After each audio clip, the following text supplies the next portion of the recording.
Hi friends, welcome back to మనస recipes. Today recipe వచ్చేసి వరలక్ష్మి వ్రతం స్పెషల్ ప్రసాదం పులిహోరని టెంపుల్ స్టైల్లో చాలా టేస్టీగా ఎలా ప్రిపేర్ చేయాలో చూద్దాం.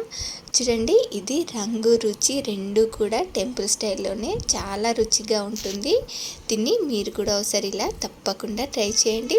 మరి మీకు కూడా ఇది ఇలా పర్ఫెక్ట్గా రావాలంటే వీడియోని స్కిప్ చేయకుండా చివరి వరకు చూడండి. అలాగే ఫస్ట్ టైం కనుక మీరు మానస రెసిపీస్ ఛానల్ని చూస్తున్నట్లయితే సబ్స్క్రైబ్ చేసుకోండి. మరి ఇప్పుడు లేట్ చేయకుండా చాలా టేస్టీగా ఇలా టెంపుల్ స్టైల్ పులిహోరని ఎలా ప్రిపేర్ చేయాలో చూద్దాం. ఇలా టేస్టీగా పులిహోర చేసుకోవడానికి చూడండి, నేను ఇక్కడ ఒక 1/2 kg చింతపండుని తీసుకుంటున్నాను. దీనిలోకి ఇలా వాటర్ని మరిగించుకొని ఇలా మరిగే నీళ్ళతో ఈ చింతపండుని నానబెట్టుకుంటున్నాను.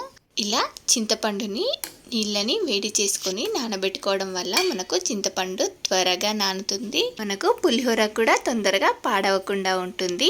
ఇది నానేలోపు మరో పక్కన ఇలా ఒక కడాయిలోకి 1 టీ స్పూన్ మిరియాలు, 1/2 టీ స్పూన్ మెంతులు, 1 టేబుల్ స్పూన్ జీలకర్ర, 1 టేబుల్ స్పూన్ ధనియాలు, అలాగే 1 టేబుల్ స్పూన్ పచ్చిశనగపప్పు వేసుకొని అన్నింటిని కూడా ఇలా కొంచెం వేయించుకున్న తర్వాత ఇప్పుడు దీనిలోకి ఇలా ఒక 10-15 ఎండుమిర్చిని వేసుకొని వీటిని ఇలా మనకు ఈ పప్పులన్నీ కూడా ఇలా మంచిగా దోరగా అయ్యేంత వరకు ఫ్రై చేసుకోవాలి.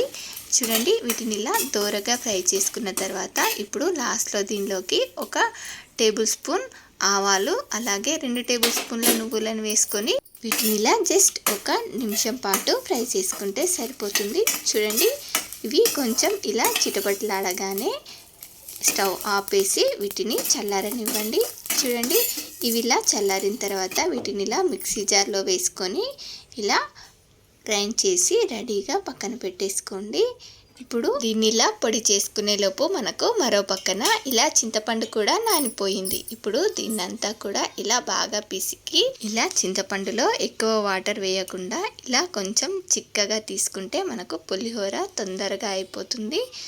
చూడండి, ఇప్పుడు ఇదే కడాయిలోకి నేను ఇక్కడ కప్పుతో కొలిచి తీసుకున్నాను చింతపండును. ఏ కప్పుతో అయితే చింతపండు తీసుకున్నానో అదే కప్పుతో 1 కప్పు ఆయిల్ని వేసుకున్నాను. చూడండి, ఇలా మనం చింతపండు ఎంత తీసుకుంటే ఆయిల్ కూడా అంతా వేసుకుంటే మనకు ఆయిల్ కరెక్ట్గా సరిపోతుంది. చూడండి, ఇప్పుడు దీనిలోకి ఇలా 1 కప్పు పల్లీలను వేసుకొని వీటిని ఇలా దోరగా ఫ్రై చేసుకోవాలి. చూడండి, మంటని సిమ్లో పెట్టి ఫ్రై చేసుకుంటే ఇవి పల్లీలు మనకు తినేటప్పుడు పంటికి తగులుతూ చాలా టేస్టీగా ఉంటాయి. ఇలా ఇదే ఆయిల్లో మళ్ళీ 1 టేబుల్ స్పూన్ ఆవాలు, టేబుల్ స్పూన్ జీలకర్ర, ఒక 3-4 టేబుల్ స్పూన్ల పచ్చిశనగపప్పు, 4-5 ఎండుమిర్చి వేసుకొని వీటిని ఈ తాలింపుని ఎర్రగా అయ్యేంత వరకు వేపుకోవాలి.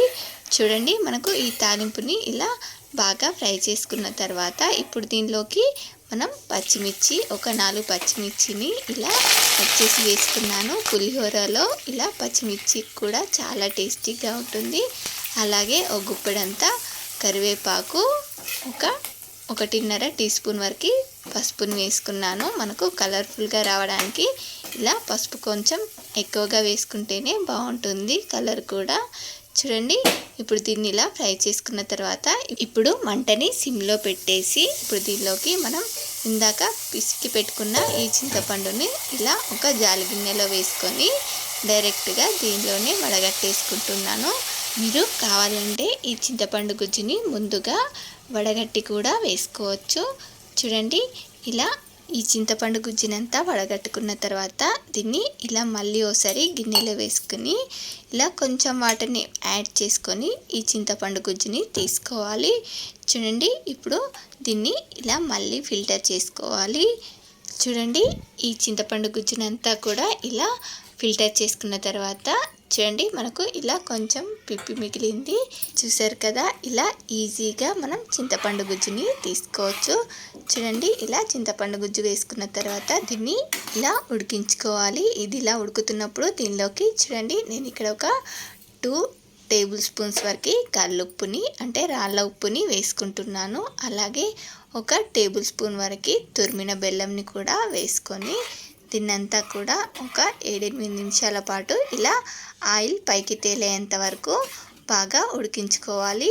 చూడండి, ఇది ఇలా ఉడికిన తర్వాత దీని నుండి ఇలా ఆయిల్ పైన పేరుకుంటుంది. ఇలా పేరుకున్న తర్వాత ఇప్పుడు దీనిలోకి ఇలా మనం గ్రైండ్ చేసి పెట్టుకున్న ఈ పొడిని కూడా వేసుకొని దీన్నంతా కూడా ఇలా బాగా మిక్స్ చేసుకోవాలి. చూడండి, దీన్నంతా కూడా ఇలా బాగా మిక్స్ చేసుకొని జస్ట్ 1-2 నిమిషాల పాటు ఇలా ఉడికించుకుంటే సరిపోతుంది. చూడండి, మనకు చింతపండు పులిహోర కోసం ఇలా మంచి చిక్కటి గ్రేవీ లాగా రెడీ అయిపోయింది. ఇప్పుడు దీన్ని స్టవ్ ఆపేసి దీనిలోకి మనం వేయించి పెట్టుకున్న ఈ పల్లీలను కూడా వేసుకొని ఒకసారి దీన్నంతా కూడా ఇలా బాగా కలిసేలాగా ఇలా మిక్స్ చేసుకోవాలి. చూడండి, ఇలా ఈజీగా మనకు టెంపుల్ స్టైల్లో పులిహోర పులుసు రెడీ అయిపోయింది. చూడండి, ఇలా పులిహోర పులుసు చేసుకొని ఇలా ఉప్పు, కారం అలాగే నూనె కూడా ఇలా కరెక్ట్గా వేసుకొని చేసుకుంటే మనకు ఇది నెలకు పైగానే ఫ్రెష్గా ఉంటుంది. చూడండి, మనం ఈ పులిహోరని కలుపుకోవడానికి ముందుగా అన్నంని వండుకొని ఇలా పొడి పొడిగా వండుకొని చల్లారబెట్టుకోవాలి. ఇప్పుడు దీనిలోకి ఇలా ఓరెమ్మ పచ్చి కరివేపాకునే వేసుకొని ఇప్పుడు దీనిలోకి ఇలా మీకు సరిపడా పులిహోర పులుసుని మీరు తినే పులుపును బట్టి ఈ పులిహోర పులుసుని వేసుకోండి. చూడండి, ఇలా మనకు పులిహోర ఎంత కలర్ఫుల్గా ఎంత బాగా రెడీ అయిపోయిందో. చూడండి, ఇలా మీకు సరిపడా వేసుకొని దీన్నంతా కూడా ఇలా బాగా కలుపుకుంటే సరిపోతుంది. మనకు టెంపుల్ స్టైల్ పులిహోర తయారైపోయింది. మరి మీకు కూడా నచ్చిందా?